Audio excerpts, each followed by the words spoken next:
La Beretta CX4 Storm est apparue en 2003 sans fanfare, sans contrats officiels annoncés à la presse et sans le théâtre qui accompagne habituellement les lancements d'équipements.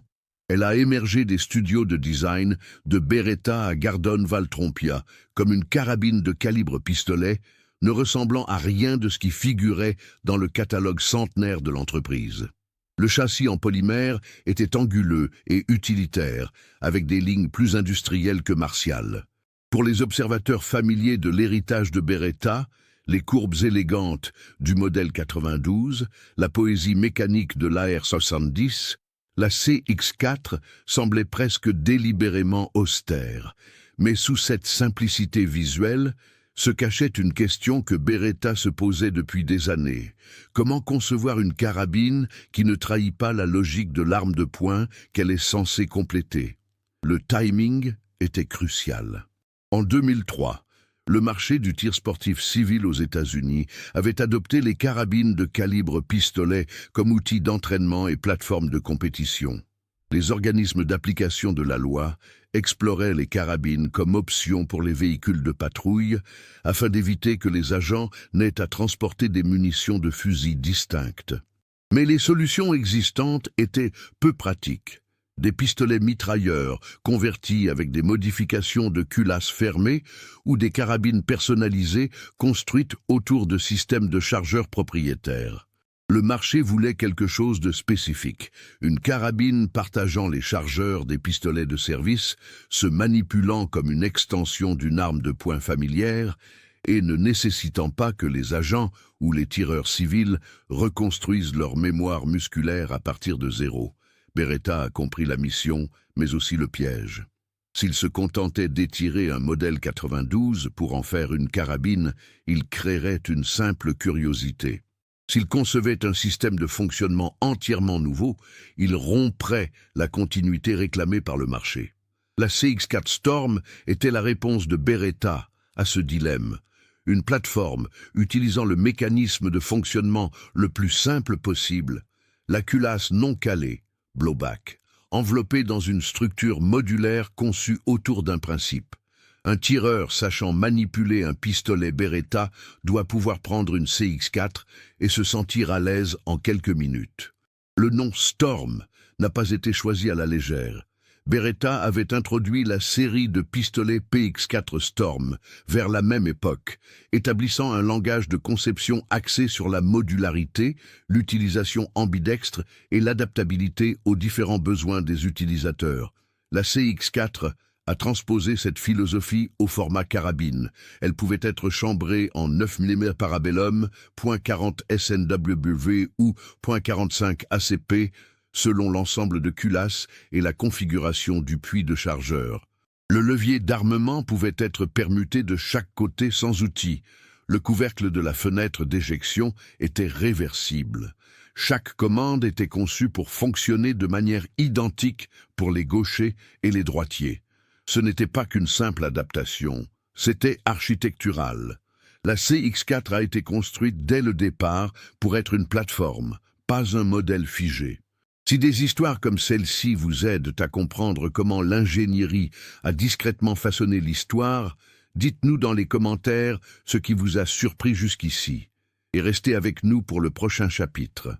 Au sein de la division ingénierie de Beretta, le projet CX4 est arrivé durant une période de recalibrage stratégique. L'entreprise avait passé les années 1990 à défendre sa position de fournisseur de pistolets pour l'OTAN, à affiner la plateforme du modèle 92 et à observer le marché des fusils se fragmenter en niches spécialisées. Des concurrents comme Heckler & Koch, SIG Sauer et de nouveaux fabricants comme Keltec exploraient des plateformes de carabines brouillant les frontières traditionnelles entre pistolets, pistolets mitrailleurs et fusils. Le marché signalait une demande pour quelque chose que Beretta ne possédait pas encore. Une carabine de calibre pistolet capable de s'imposer comme une ligne de produits à part entière, et non comme un simple prototype expérimental. L'équipe d'ingénierie a fait face à une contrainte qui a dicté chaque décision ultérieure. La CX4 devait utiliser les chargeurs Beretta existants sans modification. Il ne s'agissait pas seulement d'économie de coûts, mais d'une logique opérationnelle. Si une agence de sécurité adoptait la CX4 aux côtés des pistolets Beretta, les agents devaient pouvoir utiliser les mêmes chargeurs de manière interchangeable. Si un tireur civil possédait un modèle 92, il devait pouvoir alimenter la CX4 à partir de son stock de chargeurs actuel. Cette exigence a immédiatement écarté certaines approches de conception. Les systèmes à culasse verrouillés, courant sur les fusils, auraient nécessité des mécanismes d'alimentation complexes pour extraire de manière fiable les munitions des chargeurs de pistolets. Les systèmes à emprunt de gaz auraient ajouté un poids et une complexité de maintenance contredisant la simplicité attendue par les tireurs pour une plateforme de ce calibre. La décision d'utiliser la culasse non calée straight blowback n'était pas un compromis. C'était une reconnaissance de l'endroit où se situait le véritable problème. Le fonctionnement par blowback est mécaniquement simple. Lors du tir, les gaz en expansion poussent le projectile vers l'avant et l'étui de la cartouche vers l'arrière. Dans un tel système, la culasse n'est pas verrouillée au canon. Elle est simplement maintenue fermée par sa propre masse et un ressort de rappel. La culasse commence à reculer immédiatement au moment du tir, mais la friction de l'étui contre les parois de la chambre et la masse de la culasse retardent ce mouvement jusqu'à ce que le projectile ait quitté le canon et que la pression dans la chambre ait chuté. C'est le même principe qui régit la grande majorité des pistolets semi-automatiques et les ingénieurs de Beretta y ont vu le pont conceptuel dont ils avaient besoin. Cependant, le blowback dans une carabine présentait des défis. Les munitions de calibre pistolet génèrent des pressions plus faibles que les cartouches de fusil. Mais le canon plus long d'une carabine signifiait que la culasse devait être plus lourde ou le ressort de rappel plus rigide pour garantir un fonctionnement sûr. Trop légère et la culasse s'ouvrirait avant la chute de pression, provoquant des ruptures d'étui dangereuses. Trop lourde et l'arme deviendrait lente et maladroite à manipuler. L'équipe d'ingénierie a passé des mois à calculer la masse de la culasse, les raideurs de ressort et les systèmes d'amortissement pour permettre à la CX4 de fonctionner de manière fiable sur 3 calibres différents, 9 mm, .40 SNW et 45 ACP, chacun ayant des courbes de pression et des caractéristiques de recul distinctes. Le design extérieur a évolué en parallèle. Les designers industriels de Beretta ont travaillé avec des spécialistes du moulage de polymères pour créer un châssis capable d'accueillir des ensembles de culasses et des puits de chargeurs interchangeables. L'aspect anguleux distinctif de la CX4 était une conséquence directe de cette philosophie modulaire. La coque en polymère devait être assez épaisse pour assurer la rigidité structurelle, mais conçue avec des points de montage internes pouvant s'adapter aux différentes configurations de calibre sans nécessité de moules externes séparés. Le mécanisme de fonctionnement de la CX4 Storm révèle sa logique lentement, comme un manuel scolaire qui refuse de sauter les étapes. Au cœur du système se trouve l'ensemble de culasses, un bloc d'acier usiné avec précision dont les surfaces interagissent avec le canon, le guide du ressort de rappel et le mécanisme du chien. Lorsqu'une munition est chambrée, soit par la manipulation du levier d'armement, soit par le cycle de l'action lors du tir, la face de la culasse presse la cartouche complètement dans la chambre. L'extracteur, monté sur la face de la culasse, s'accroche au culot de l'étui, maintenant un contrôle positif tout au long du cycle de tir. Lorsque la détente est pressée, le chien frappe le percuteur, qui traverse un canal dans la culasse pour percuter l'amorce. L'amorce détonne, enflammant la poudre à l'intérieur de l'étui. En brûlant, la poudre génère des gaz en expansion qui poussent dans toutes les directions, vers l'avant contre la base du projectile et vers l'arrière contre la face de la culasse. Le projectile, étant plus léger et libre de se déplacer dans le canon, accélère rapidement. La culasse, beaucoup plus lourde et maintenue par le ressort de rappel comprimé, résiste initialement au mouvement. C'est ce délai critique qui rend le fonctionnement par blowback sécuritaire. Pendant environ une milliseconde, une éternité en termes balistiques, la culasse reste pratiquement immobile alors que le projectile parcourt le canon. Durant ce temps, la pression en chambre atteint son pic, puis commence à chuter à mesure que le projectile accélère et que le volume de gaz augmente. La friction entre l'étui et les parois de la chambre offre une résistance supplémentaire au mouvement vers l'arrière. Au moment où la culasse commence réellement à reculer sous la force du recul, le projectile a quitté la bouche du canon et la pression est descendue à des niveaux permettant l'extraction sûre de l'étui. En reculant, la culasse comprime le ressort de rappel et arme simultanément le chien. L'extracteur conserve sa prise sur l'étui, le retirant de la chambre.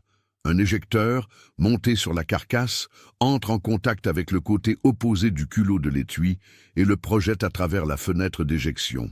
La culasse continue sa course vers l'arrière jusqu'à toucher l'amortisseur à l'arrière du boîtier, point auquel le ressort de rappel comprimé commence à la repousser vers l'avant.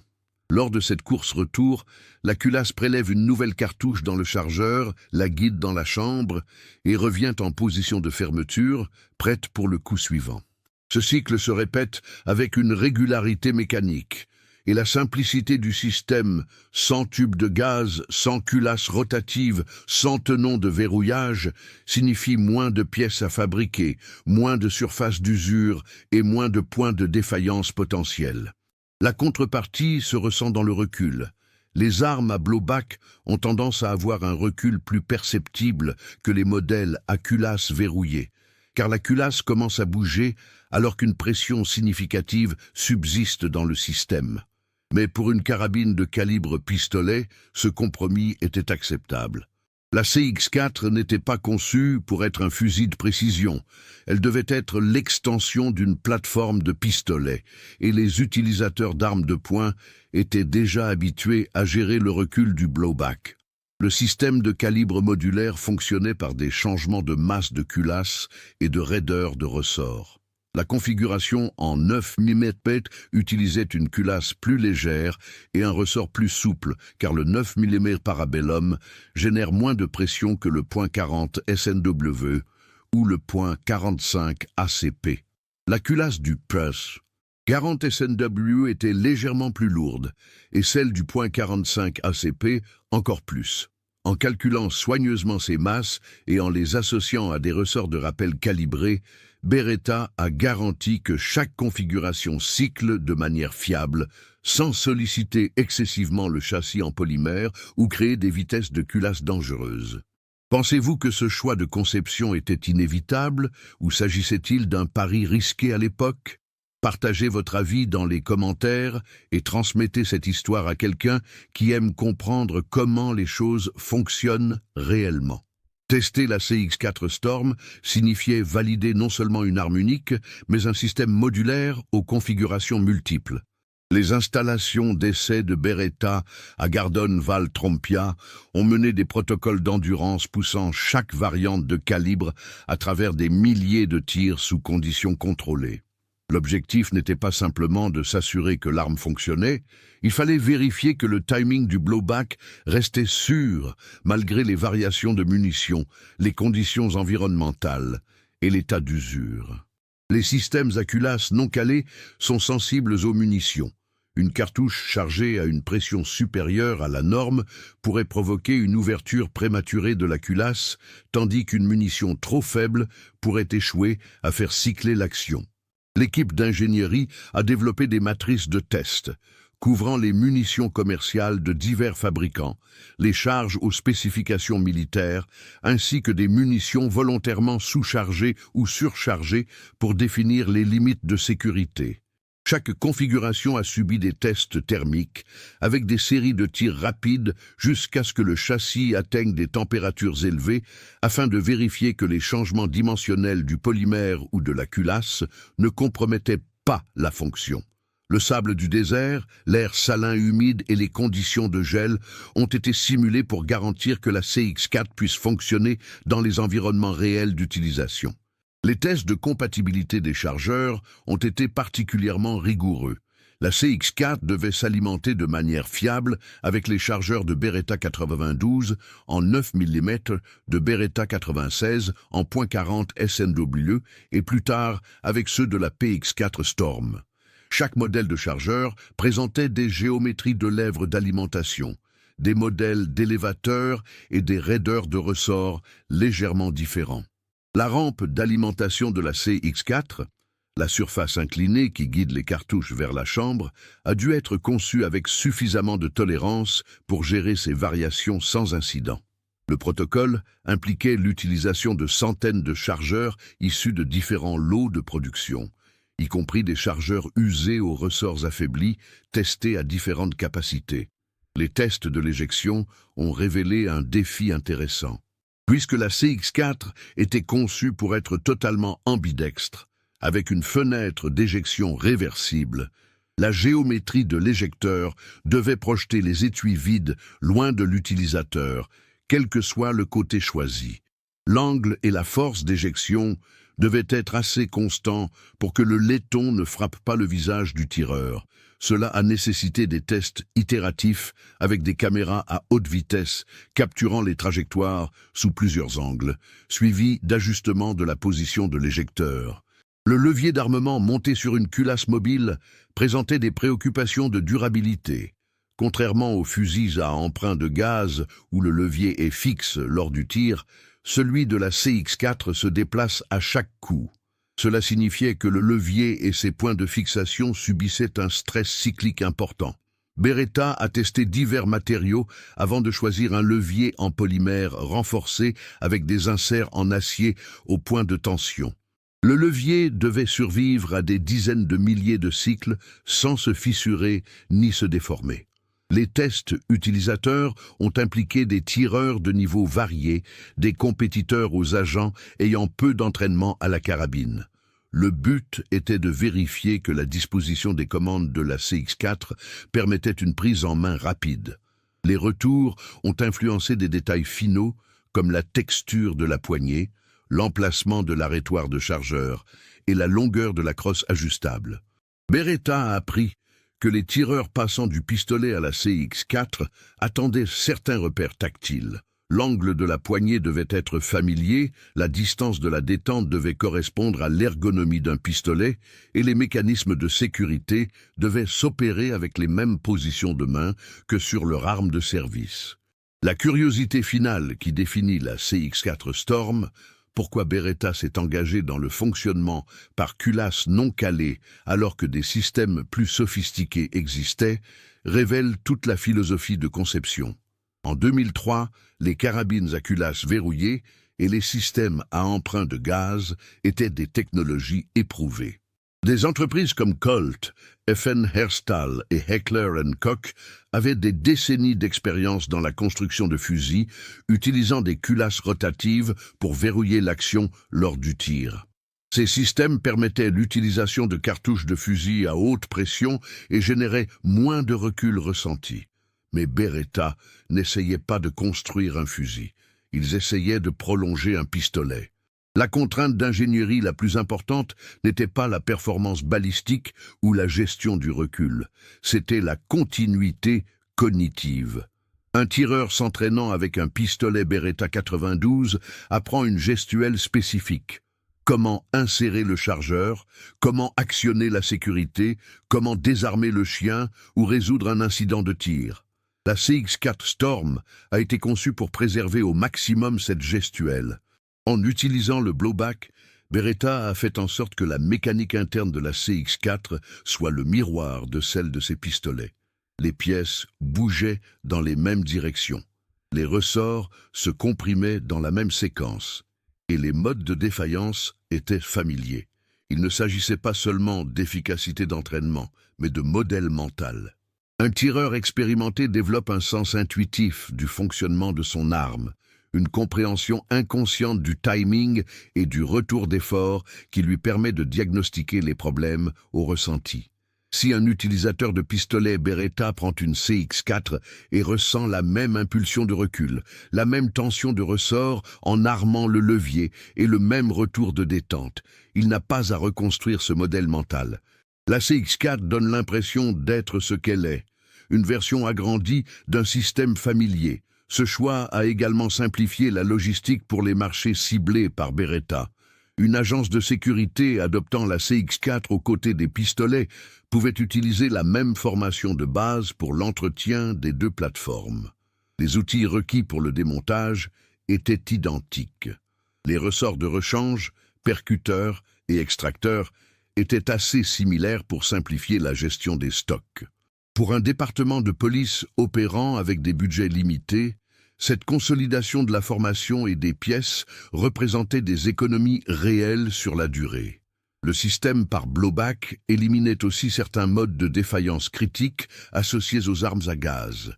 Les systèmes à gaz peuvent s'encrasser par le carbone, les tubes peuvent s'éroder, les régulateurs peuvent se bloquer. Ces pannes sont rares sur des armes bien entretenues, mais elles restent possibles. Une carabine à blowback n'a pas de système de gaz pouvant faillir. Les seules pièces mobiles sont la culasse, le ressort de rappel et le chargeur.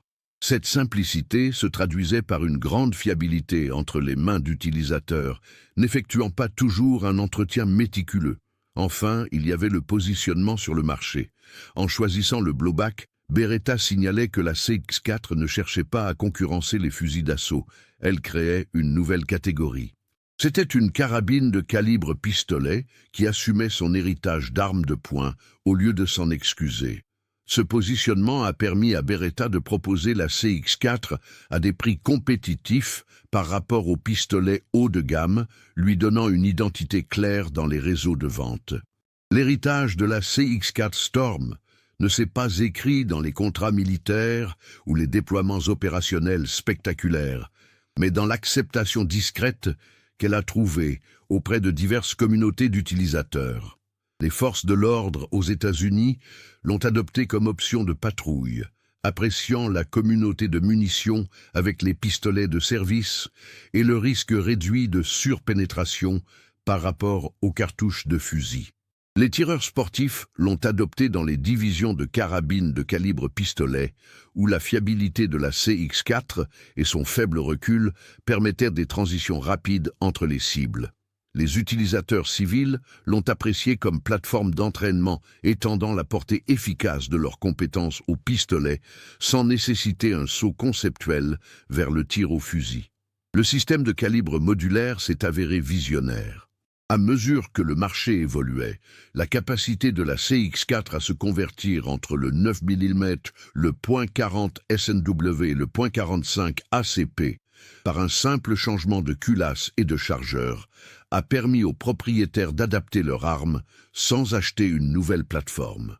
Cette modularité signifiait aussi que si une agence de sécurité changeait de calibre standard, son stock existant de CX4 pouvait être reconfiguré plutôt que remplacé. La conception ambidextre a influencé les produits Beretta ultérieurs et a fixé de nouvelles attentes dans l'industrie. En 2003, une véritable utilisation ambidextre, pas seulement des commandes en miroir, mais une fonctionnalité totalement réversible, devenait une norme, plutôt qu'une option premium. La CX4 a démontré que ce niveau d'adaptation pouvait être intégré dès la conception et la concurrence en a pris note. L'idée qu'une arme moderne doive fonctionner de manière identique pour les gauchers et les droitiers est devenue une exigence d'ingénierie. La CX4 a également validé la catégorie des carabines de calibre pistolet elle-même. Avant 2003, ces armes existaient dans une zone grise conceptuelle, ni vraiment pistolet, ni vraiment fusil, souvent associés à des rôles spécialisés. La CX4 a aidé à les établir comme des plateformes polyvalentes légitimes, avec des applications pratiques en entraînement, en compétition et en contexte défensif. Cette légitimation a ouvert un espace de marché pour d'autres fabricants, menant à une expansion des options bénéficiant à tous les tireurs. D'un point de vue technique, la CX4 Storm représente une philosophie spécifique. La simplicité au service de la continuité peut être plus précieuse que la complexité au service de la performance brute. Beretta aurait pu construire une carabine techniquement plus sophistiquée avec moins de recul. Ils ont choisi de construire une arme préservant la logique opérationnelle de leur pistolet, acceptant les compromis inhérents. Ce n'était pas un manque d'ambition, mais une clarté d'intention. L'influence de la CX4 s'étend au-delà de la ligne de produits Beretta. Elle a prouvé qu'une conception modulaire pouvait être pratique et fiable, et qu'il existait une demande pour des équipements privilégiant la continuité opérationnelle. Sa longévité, toujours en production plus de 20 ans après son introduction, suggère que Beretta a compris un besoin fondamental des utilisateurs. La CX4 Storm n'a pas promis de technologie disruptive. Elle a promis qu'un utilisateur de pistolet pourrait étendre sa portée à 100 mètres, sans abandonner les automatismes déjà acquis. Cette promesse, tenue par une ingénierie rigoureuse, s'est avérée être exactement ce qu'une part importante du marché recherchait. La CX4 Storm fonctionne parce qu'elle sait ce qu'elle est et qu'elle n'a jamais cherché à être autre chose. Si vous appréciez les récits calmes et véridiques sur la manière dont l'ingénierie façonne le monde, abonnez-vous à la chaîne, laissez un j'aime et dites-nous depuis quel pays vous nous regardez. Souhaitez-vous que j'approfondisse l'un des aspects techniques du système de culasse de la CX4 ou que j'explore l'histoire d'une autre plateforme Beretta?